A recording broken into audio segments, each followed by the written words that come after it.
तो आज हम लोग जिस विषय को पढ़ने के लिए YouTube पर आए हैं वह है संधि, जिसमें से 4 अंक का प्रश्न होता है। वो सेक्शन सी का क्वेश्चन नंबर 5 में दिया जाता है। तो सबसे पहले हम लोगों को संधि पढ़ने के लिए सबसे पहले जानना चाहिए कि संधि क्या होता है, संधि का मीनिंग क्या है, वो कैसे होता है। संधि जिसका अर्थ होता है मेल।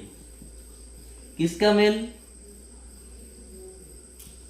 2 वर्ण का मेल होता है। किसका मेल होता है? 2 वर्ण का मेल।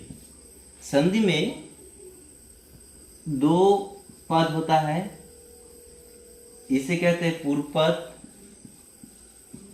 और इसे कहते हैं उत्तर पद। हम लोगों को ये सबसे पहले ठान लेना कि पूर्व पद की जो अंतिम स्वर, अंतिम वर्ण है, अंतिम और उत्तर पद का जो पूर्व वर्ण है वो 2 मिलकर 1 होता है। ठीक है, तो संधि क्या है?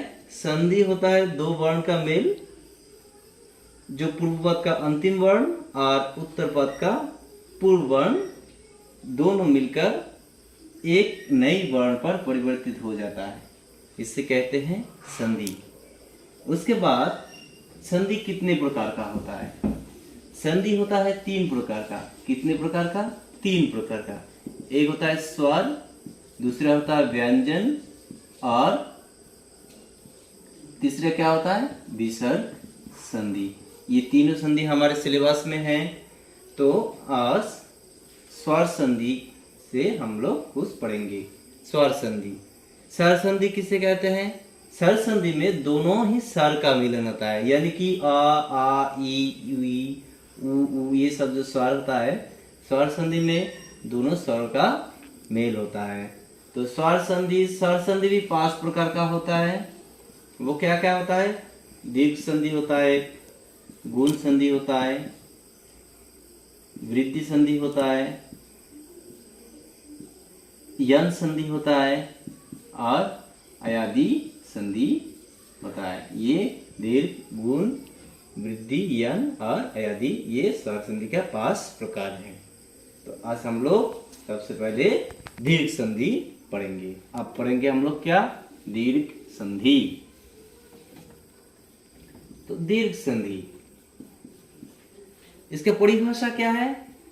या कहा सवर्णे दीर्घ, यानी कि अकहा आ, ई, उ और री, ये सबके साथ हम लोग इसको ऐसे एक्सप्लेन कर सकते हैं सवर्णे। ये सबका जो सवर्ण है।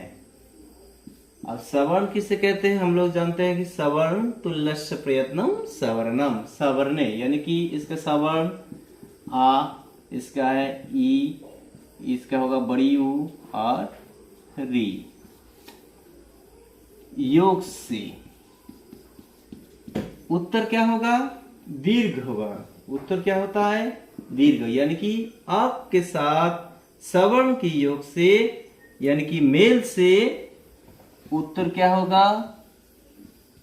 दीर्घ होगा, यानी कि आ, ई, उ और री होता है।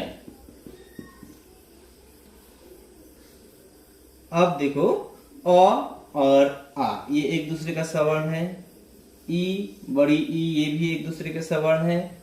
उ, बड़ी उ, ये भी एक दूसरे का सवर्ण है। री और री, ये भी एक दूसरे का सवर्ण है। जब ये दोनों स्वर आपस में मिल जाते हैं तब इसका उत्तर क्या होता है? दीर्घ होता है, यानी कि दीर्घ स्वर आ, ई, उ और री। तो आइए हम लोग इसको 1 नंबर देते हैं, इसको 2 नंबर, इसको 3, इसको 4। अब 1 नंबर को एक्सप्लेन करते हैं।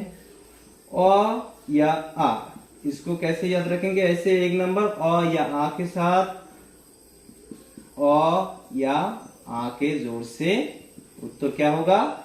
आ। एक उदाहरण देते हैं, जैसे देवः जो आशीषः,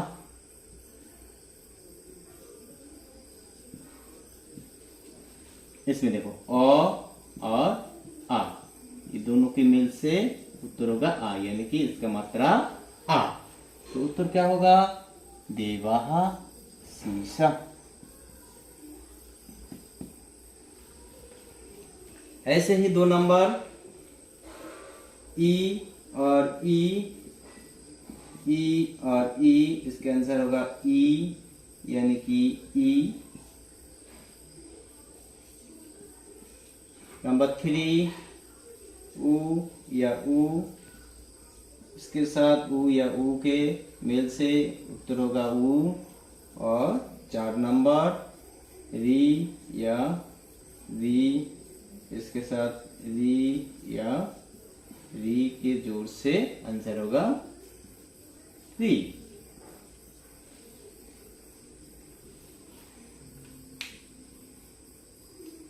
तो मुझे आशा है कि आप लोगों को ये समझ में आ गया होगा। अगर किसी जगह आप लोगों को प्रॉब्लम होगा तो कमेंट बॉक्स पर जरूर बताइएगा, हम उस प्रॉब्लम को सॉल्व करने की कोशिश करेंगे। तो दीर्घ संधि के बाद जो गुण संधि आता है वो हम लोग नेक्स्ट वीडियो में पढ़ेंगे।